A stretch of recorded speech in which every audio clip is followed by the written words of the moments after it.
In 1961, a lineman for the electric company in Dayton, Ohio, earned $6,200 a year. He never once carried a credit card. When he retired in 1979, he owned his house outright, owned his car outright, and held $31,000 in savings bonds and blue-chip stock. His co-workers earned the same wage. Most of them retired with a mortgage, a car note, and a drawer full of unpaid bills. The difference was never the paycheck. The difference was a set of rules his father had drilled into him before he could drive. They built wealth differently, not with apps or advisors or stock tips off the evening news, with habits. Habits enforced at the kitchen table and carried for a lifetime. Those habits turned ordinary wages into paid-off houses and quiet retirements. Then the credit card arrived, and we traded every one of those rules for the comfort of pretending the bill would never come. This was not budgeting. This was the architecture of a free life. Every dollar had a job before it was earned.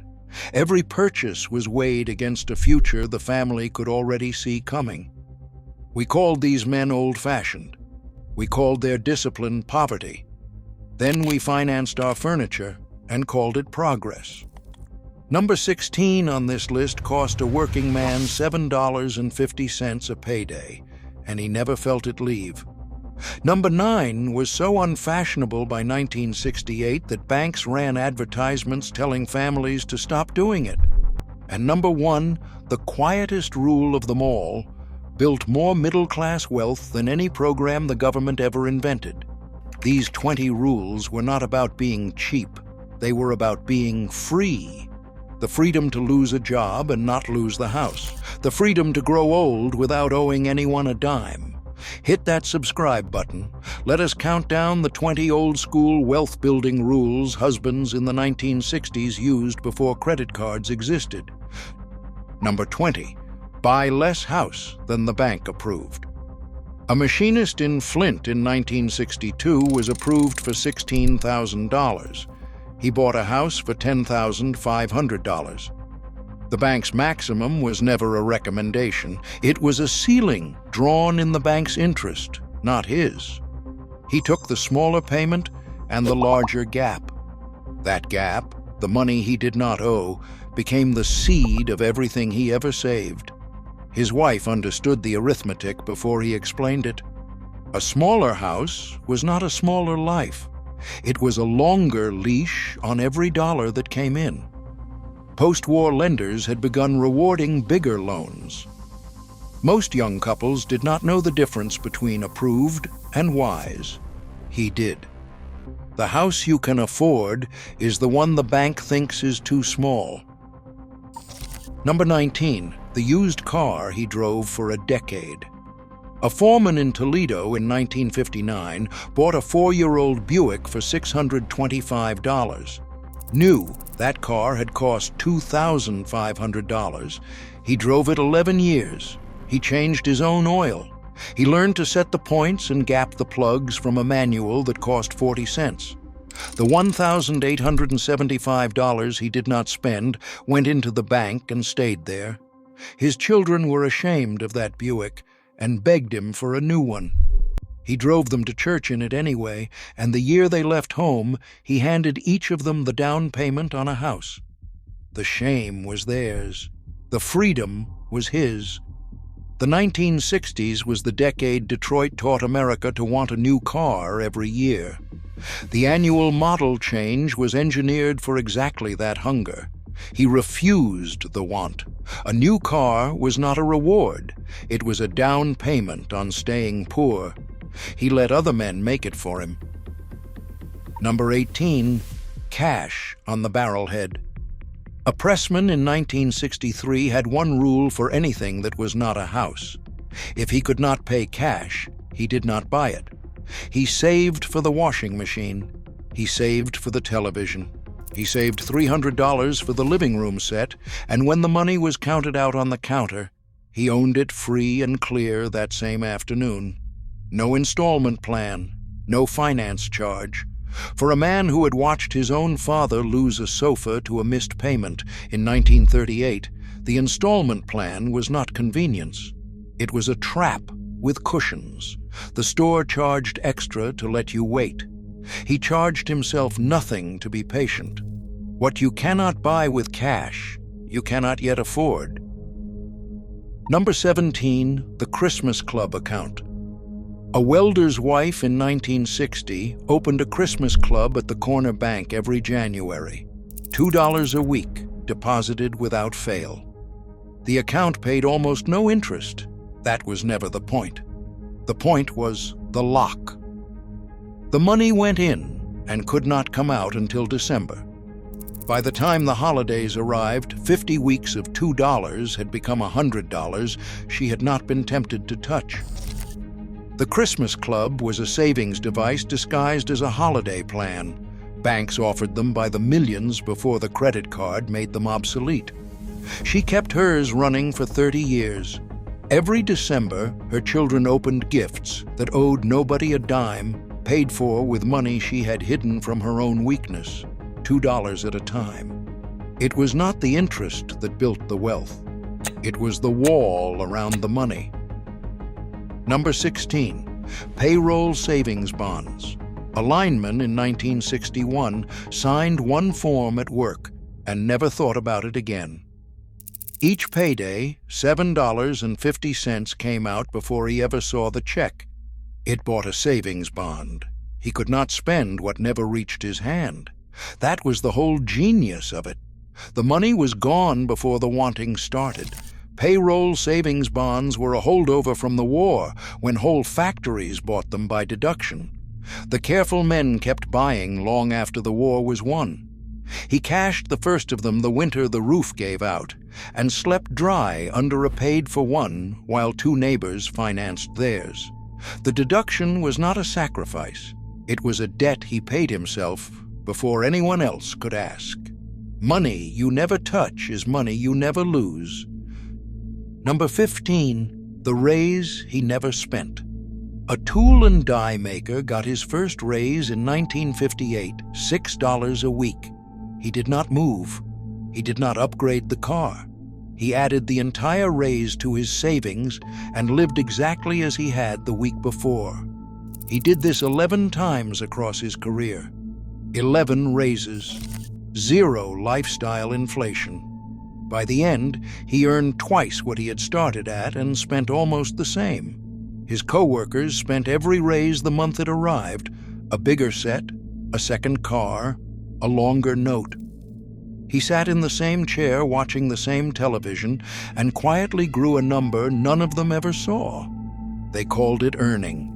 He called it a leak with a bow on it. The 1960s sold the working man a bigger life with every cost of living bump. He declined the sale year after year. A raise is only a raise if you keep it. Otherwise, it is just a bigger leak. Number 14, the moonlight money rule. A bookkeeper's husband fixed radios and televisions in his garage on weekends in 1962. He charged $3 or $4 a repair. Every cent of it went to the bank. Not to dinners out, not to a better car. The household ran entirely on his factory wage, and the moonlight money was treated as if it did not exist. Across 10 years, the garage paid for 2 full years of living that no one ever spent. Side work was common in the 1960s. The rare ones banked all of it. His children remembered the radios stacked on the bench and the smell of solder on Saturday mornings. They never knew the money walked straight past the kitchen and into the bank. He never raised his lifestyle to match his side income, which is exactly why it became real money. The dollars you pretend you never earned are the dollars that make you rich. In 1961, the average American household saved roughly 8 to 10 cents of every dollar it earned. By 2005, that number had fallen to near zero. By the 2020s, it limped along in the low single digits, while household debt climbed past $17 trillion. The wages did not collapse. Adjusted for inflation, the modern worker earns more than the 1961 lineman ever did. What collapsed was the gap, the space between what came in and what went out. The 1960s husband guarded that gap like a man guarding a well in a drought. The gap was the wealth. It was never the income. We earn more and keep less. That is not bad luck. That is a habit we abandoned. Number 13, the household ledger. A factory worker in 1959 wrote down every cent his family spent in a 5-cent notebook: a loaf of bread, a tank of gas, a nickel for the paper. At the end of each month, he added the columns and looked at them honestly. The ledger never flattered him. What got measured got controlled. For a man raised in the Depression, the ledger was not bookkeeping. It was the difference between knowing and hoping. The household account book was a fixture in working-class homes then, kept at the same table every payday, long before anyone owned a calculator. Across his life, he filled 41 notebooks. His son found them in a trunk, every column still adding up. You cannot save money you have never bothered to count. Number 12, buy it once. A carpenter in 1960 bought one good $4 hammer, one good saw, one good winter coat. He paid more than he wanted to. He never paid again. The cheap tool broke and got replaced and broke again. The good one outlived the man who bought it. Across a lifetime, the careful buyer spent less by spending more up front. Quality was not extravagance. Quality was arithmetic done across decades. His wife bought one cast-iron skillet in 1961. Their granddaughter cooks in it today. The 1960s still made things to last. A man who knew it bought accordingly, while the throwaway culture was still being invented around him. Cheap is expensive on a long enough calendar. He kept a long calendar. Number 11, the garden and the workbench. A family in Indiana in 1958 grew half their summer vegetables behind the garage and fixed nearly everything that broke inside it. The garden cut the grocery bill by $10 or $12 a month from June through September. The workbench cut the repair bill to almost nothing. A leaking faucet meant a 15-cent washer, not a plumber. The children weeded on Sundays and hated every minute. 30 years on, they kept gardens of their own and finally understood. The father called it Saturday work, not frugality. The savings reached the bank the same as a paycheck. Across small-town America, the garden and the workbench were ordinary. The man who kept them kept his money. It was not a hobby. It was a second income the taxman never saw. Number 10, 10% off the top. A postal clerk in 1960 took 10 cents of every dollar the day it arrived and put it away before he paid a single bill. Not what was left over. What was left over was always nothing. He took his 10% first, treated it as a debt owed to his own future, and built the rest of the month around what remained. Some months it pinched. It pinched on purpose. The rule came from a worn book his father kept on the shelf, the kind passed hand to hand among working men in the 1920s, teaching that a part of all you earn is yours to keep. He believed it like scripture. Across 40 years, the 10% became a house, a car, and a retirement. Pay the future before the present, or the future never gets paid at all. Number 9, the windfall rule. A salesman in 1959 earned a $300 commission bonus in November. His wife never saw it. The bank did that same week. Every windfall was treated the same way: the tax refund, the Christmas bonus, the small inheritance from an aunt. None of it touched the household because the household had been built to run on his base pay alone. Extra money was not for living. Extra money was ammunition. He had learned the rule the hard way after spending a bonus in 1949 and having nothing to show for it but a memory. By 1968, the banks were telling families to enjoy their windfalls and finance the rest. He ignored every word. The windfall you spend is a story. The windfall you save is a foundation.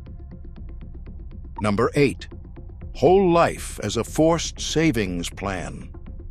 A railroad clerk in 1957 bought a whole life policy and paid the $11 monthly premium like a sacred bill for the rest of his working life.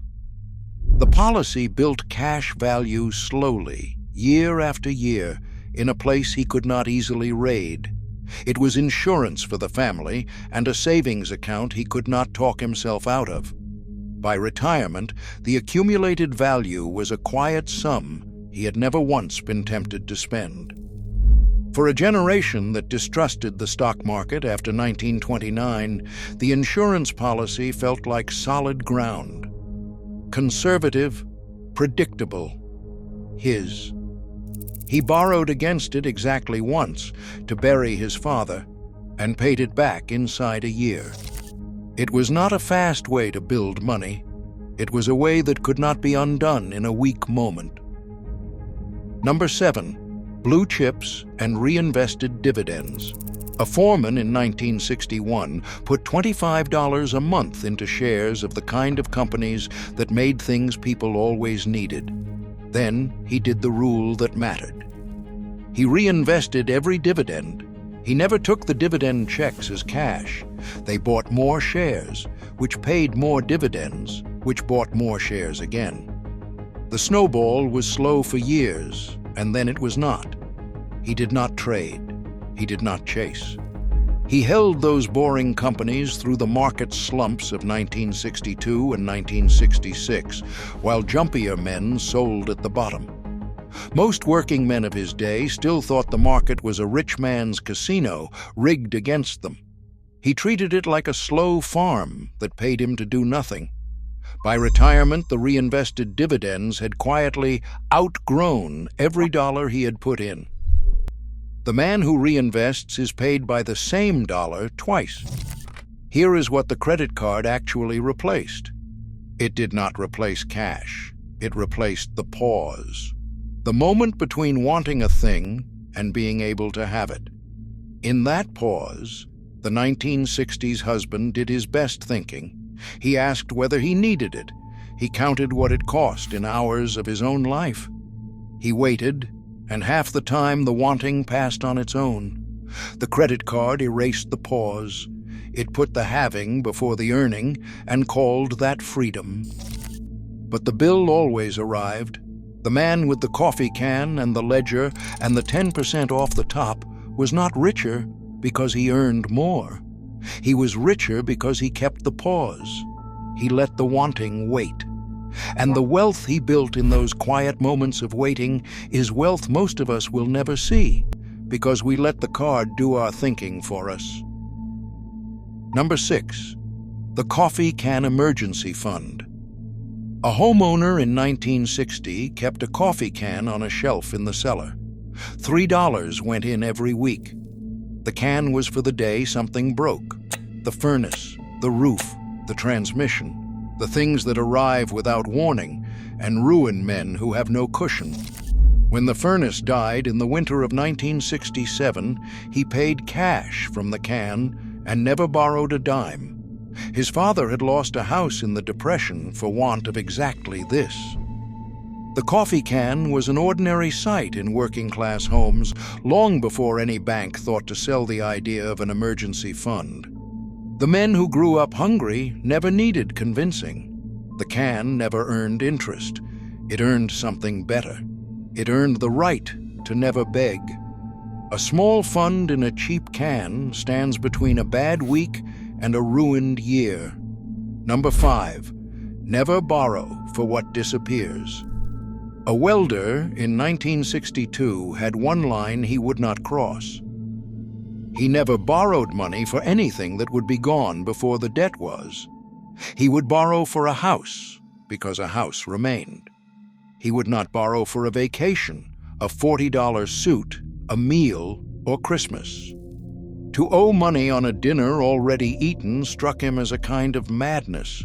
The plate was empty. The bill was not.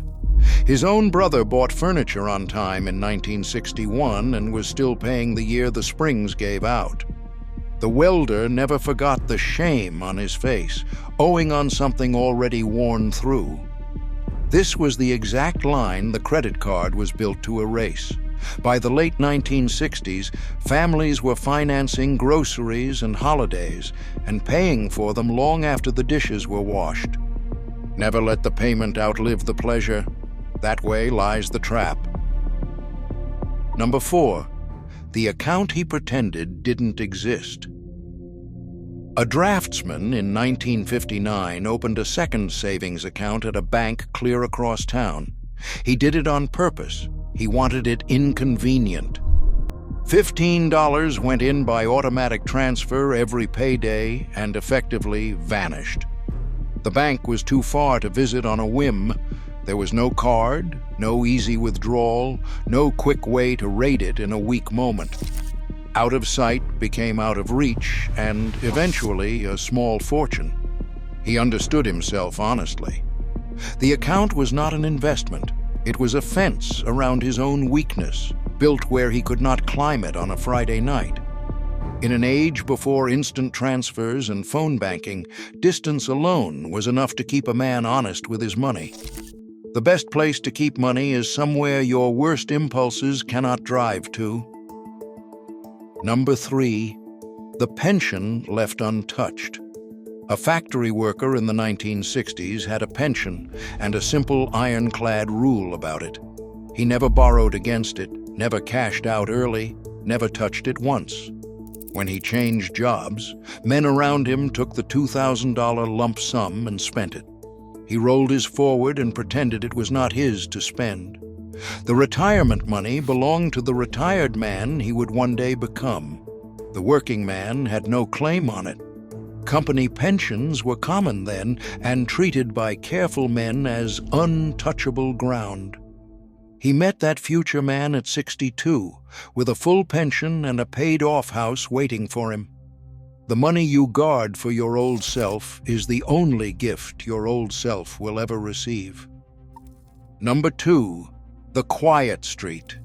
A teacher and her husband in 1955 bought a $9,000 house on a working-class street when they could have stretched for a finer one. They chose the neighbors on purpose. The men on that street packed lunches, drove old cars, and did not measure their lives against catalog pages. The pressure to spend more than you had simply did not live on that block. The street did the discipline for them. By the 1960s, the suburb was being sold as a place to display success.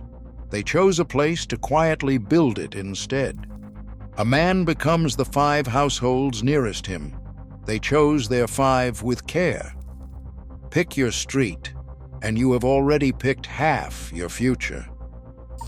Number 1, pay yourself first. The simplest rule on this list, the quietest, the one almost nobody practices now. A lineman in Dayton in 1961 did one thing on every payday before anything else. Before the rent, before the groceries, before the light bill. He put money aside for himself first. Some weeks it was $10, some weeks it was $2. The amount never mattered. The order was everything. He did not save what was left at the end of the month, because nothing is ever left at the end of the month. He took his share off the top and built the rest of his life around what remained.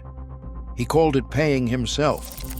He worked for the money, so the first dollar of it ought to be his to keep. A modern family that pays itself even $50 a payday, first and without fail, will build more wealth in 30 years than most see in a lifetime. Not because $50 is much, because first, every time, for 30 years, is unstoppable. The lineman in Dayton retired in 1979 with a paid-off house, a paid-off car, and more in savings than he had earned in any 3 years of his working life. He was not lucky. He never earned a large wage or caught a lucky break. He followed rules, 20 small, boring, unfashionable rules that compounded across a quiet life into something most men twice his income never managed to build. These were not the habits of the rich. They were the habits of the careful.